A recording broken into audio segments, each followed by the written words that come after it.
Good morning বন্ধুরা, তোমাদের সবাইকে কেমন আছো তোমরা সবাই জানিও। সাধন সাথী চ্যানেলে তোমাদেরকে অনেক স্বাগত।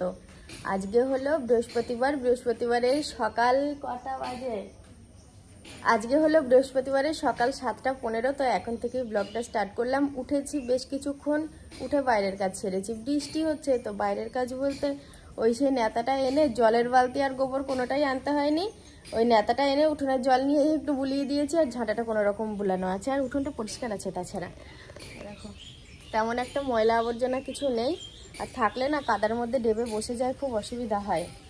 তো এখনও বাড়িতে কেউ ওঠেনি, বৃষ্টি পড়ছে, সব উঠে কে কী করবে। আমি উঠেছি প্রথমে, বাইরের ওইটুকুনি কাজ হয়ে গেছে, এবার ঘর থেকে বাসনপত্র নামিয়ে বাকি কাজগুলো সারবো। চেঞ্জ করে নিলাম তার আগে। হলো টুকিটাকি বহুত কাজ সারলাম। অল্প কিছু কাচার ছিল, কেচে রান্নাঘরে মেলে দিয়েছি। আকাশটা আবার ঘোর করে এসছে, হালকা হালকা চিকচিক করছিল রোদ্দুর দিয়ে, না মনে সেই বলে না একটু অন্য অন্য কিছু উকি দেয়। তো ভাবলাম ওই গাঁটি থেকে বের করে দু একটা হালকা হালকা শাড়ি কাচবো। দূর ও যা পরিস্থিতি খারাপ, একদম চঞ্চনা রোদ না হলে আর কিচ্ছু আমি করব না।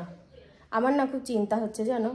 দেখো মাসের আজকে 4 তারিখ হয়ে গেল, মানে আমার ইচ্ছা আছে আমি এই মাসের মধ্যে উঠোনটা সোলিং করব। তো মনে হচ্ছে যেন সেটা হবে না এই বর্ষার জন্য। বাবাকে সকালে খেতে দিলাম, আমি এখনো সকালে খাইনি। কর্তা ঘুমাচ্ছে, আর মা মনে হয় কাকুলির কাছে গরম ভাত খাবে। ওর গরম ভাত হয়েছে আজকে সকালে, আমার তো পান্তা ভাত রয়েছে, কালকে রাত্রে ঠিক করে খাওয়া হয়নি, ওই জন্য ভিজে ভাত রয়ে গেছে। রাজু ডালপুরি নিয়ে এসছে, তো বললো মামি খাবা? প্রথমে বললাম খাবো না, দিয়ে বলছে ডালপুরি খাও। দিয়ে বললাম একটা দে, দিয়ে একটা আর দেয়নি, দুটো দিয়েছে। তো একটু তরকারি ও নিচ্ছে, আর আমি তরকারি খুব অল্প নেব, খেতে ইচ্ছা করছে, জিভে ব্যথা হয়েছে। তরকারি নিলে খেতে ভালো লাগে, খুব সামান্য একটু তরকারি নিয়ে কচুরি দুটো আমি খেয়ে নিয়েছি, ডালপুরি দুটো। আর এদিকে আমি সাধের গোলাপ গাছগুলোর দিকে তাকিয়ে রয়েছি। গাছের কোনো অস্তিত্বই নেই, শুধু মাটিই দেখা যাচ্ছে। মানে আশেপাশের ছাগল মহারাজ আর মহারানীরা এসে এত পুজো করেছে গাছগুলোকে, ওদের আর দেখাই যাচ্ছে না। একটু বৃষ্টি থামতেই প্রকাশ চলে এসেছে। প্রকাশ এসছে আরও আগেই, আনাগোনা করছে, তো তোমাদেরকে একটু শেয়ার করলাম। আর ওখানে দেখো কে বসে রয়েছে, মানে সুন্দর আর প্রকাশ সকালবেলা এরা দুজন কাজ ছাড়া হয় না। সকাল হলে সুন্দর যদি দোকানে যায়, পিছন পিছন যাবে, যদি বসে থাকে তো থাকবে। ও একটুখানি দরকারে ঘরে পাঠিয়েছিল, ওই দেখো ঘর থেকে আবার বেরিয়ে এসেই ওর কাছে এসেই বসবে। এটাই ওর সেটিং জায়গা। মাকে বাজারে পাঠানো হয়েছে, দেখি মা আসুক, আমিও দাঁড়িয়ে রয়েছি। এবার মা না আসলে তো আর রান্না করতে পারছি না, তো আমি আসতাম না এখানে। দেখলাম যে কাকলি রয়েছে বসে, ওই জন্য আমি একটুখানি আসলাম। প্রকাশ রয়েছে, কাকলি একটু আগে বললাম সুন্দর, আবার কাকলি, তাহলে যে কাকলি সেই সুন্দর। অনেকে কমেন্ট করবে, তো ওই জন্য তোমাদেরকে জানিয়ে দিলাম। এই তো রাস্তার দিকে তাকিয়ে রয়েছি, মা যেদিকে আসবে সেদিকে মুখ করে। তো তাকিয়ে থাকতে থাকতে দেখছি মা হাজির। মা চিকেন নিয়ে এসেছে, আর দেখো পিসগুলোর কি হাল, কি বড় বড় করে কেটে দিয়েছে।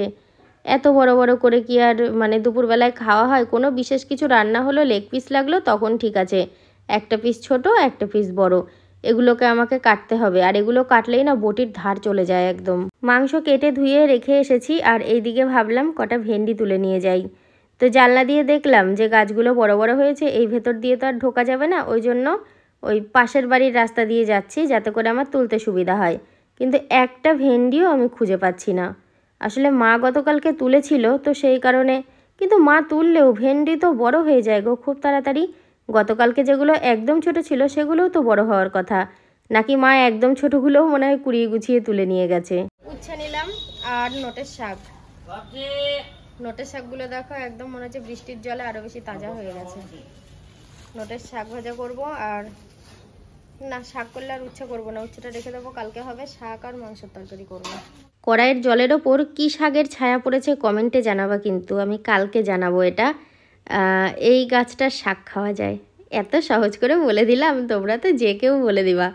তো যাই হোক, জলের মধ্যে ডিম দিয়ে দিচ্ছি সেদ্ধ করার জন্য। মাংস ডিম একসাথে হবে, সেটা আমি তোমাদেরকে আগেই বলেছি, ওই জন্য ডিমটা সেদ্ধ করে নেব।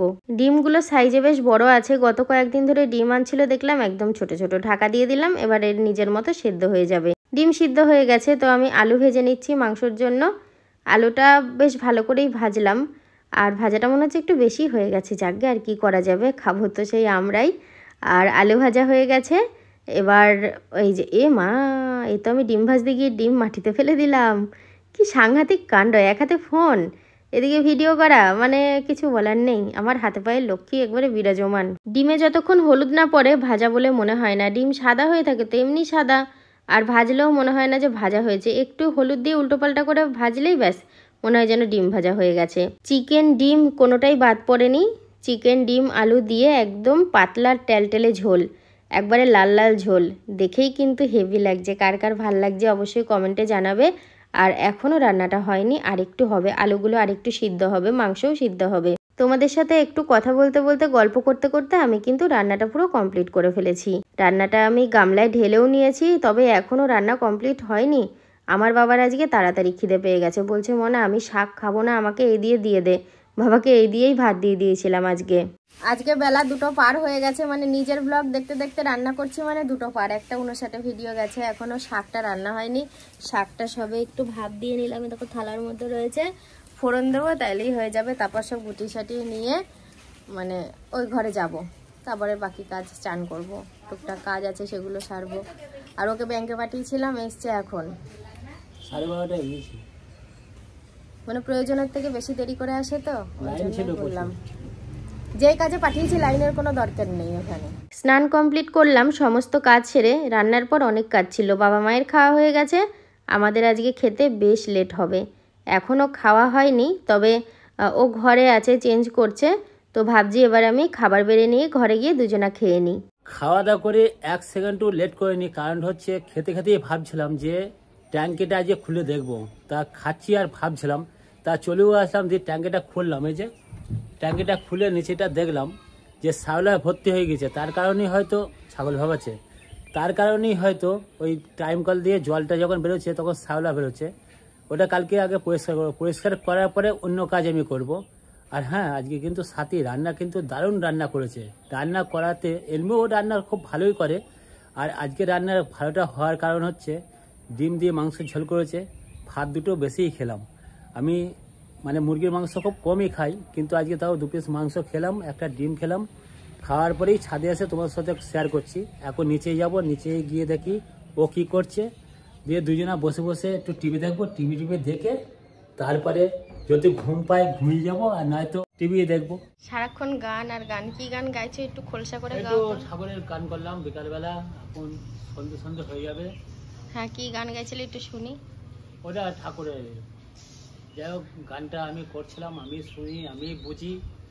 তা এখন একটু চা খেয়ে আসলাম। নিশ্চয়ই ওই হনুমান চালিসা। একদম আমি জানি তো। চা খেয়ে আসলে লিকার না দুধ? না না, লেখা। সারাদিনে 2 কাপ চা খাই, মানে এটা ক নম্বর মিথ্যে কথা? মায়ের আওয়াজ শুনে চলে আসলাম ছাদে। ছাদে এসে দেখি কবিল আর মা গল্প করছে, আর পাশে দেখছি ওই যে ওটাও হাজির হয়ে গেল। হাজির হয়ে গেছি। আমরা সব গল্প করছি। তুই তো ছাদে প্রায় দিন থাকো, সন্ধ্যাবেলা দেখি ছাদে বসে থাকে রাত অবধি। এই 2-3 দিন আসুন। রকেট গেল, বৃষ্টি পড়ছে না? লকেট গেল, রকেট ওই যে রকেট গেল দাগ না? হয়ে যায় ওপরে আকাশে।